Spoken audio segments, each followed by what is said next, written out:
So, fresh out the press, someone sent in a question and said... This press? We have a press? This is amazing. What's the question? They said, for women who haven't figured out how to climax with a partner, do you have any recommendations for her to feel more chemically satisfied after sexual encounters? This is Reid from readaboutsex.com. This is Cathy for intimacydojo.com. What's your answer? Well, first, I think I would find out what you need. Are you not coming in because you need to stimulate yourself afterwards? What about asking him or her to hold you while you take care of that? Because that can be pretty hot for both people. Mm-hmm. So that might be a way to feel very chemically satisfied. But also figuring out what you need. Everybody's a little different. Some people like to be held. Some people want to laugh. Some people want to take a nap. Mm-hmm. Figuring out what you need to feel good about yourself, to feel loved and satisfied and complete, that's something that's important. And I think if you know your love languages, asking for that, like if you're a words of appreciation person, having someone say, wow, that blowjob was just amazing, could feel really good.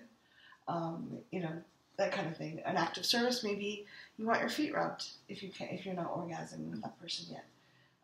There's not a hard and fast rule, do the XYZ. Everybody's a little different.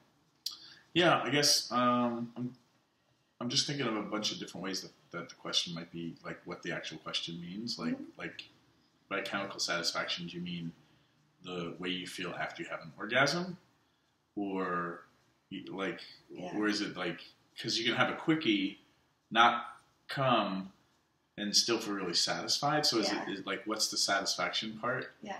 I mean, your suggestion, like you get off in another way, but stay connected, which again might, depending on the partner, might get them in a whole thing because now they can't make you like whatever that is. I would get really clear about what it is you're looking for specifically, because I think people equate connection and the feel-good feelings of being connected and having the intimacy shared. Yeah. And they don't take that and separate it from, this is what it feels like after I come. Mm-hmm.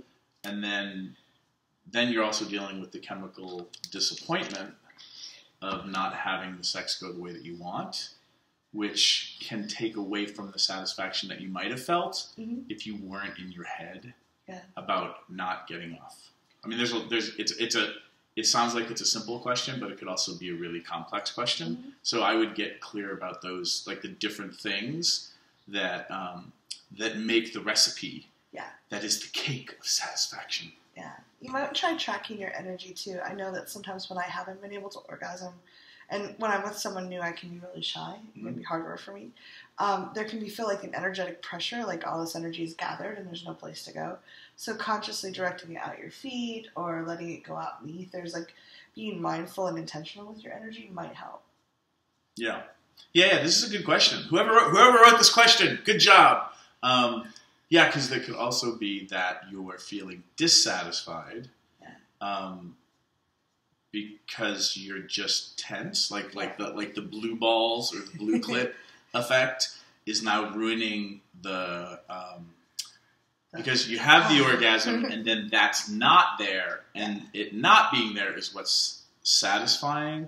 I would really geek out and try to figure out exactly what's going on and what are the ingredients to that whole recipe of what satisfied would be, and then ask yourself, what would satisfaction or chemical satisfaction feel like if you knew you didn't have eggs, the orgasm, horrible analogy, but you had to bake the cake, a cakeless or a flourless cake, gluten-free cake. Yes, gluten-free.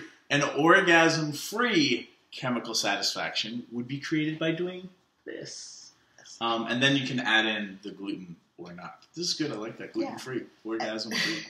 And there are, so for people that are recovering from sexual trauma, they actually recommend trying to connect without orgasm as being the intention. Mm-hmm. So maybe even saying, hey, to your partner, I'd like to connect for an hour and not have orgasm be on the table for either of us, so we can both figure out how we might feel. Because knowing that you can take that off the table and change your mind about how far you continue, that's really powerful. Yeah, taking orgasm off the table and recalibrating, like what successful sex means without orgasm can be just useful in general. Yeah. And I recommend that you all explore that. Yes. What do you think? Leave comments below.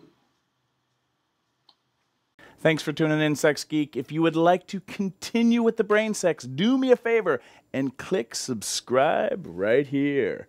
If you'd like to watch me on social media, that's where you're going to go. Next video, maybe? And if you really would like your own Sex Geek t-shirt, please click right here, right now. Boop.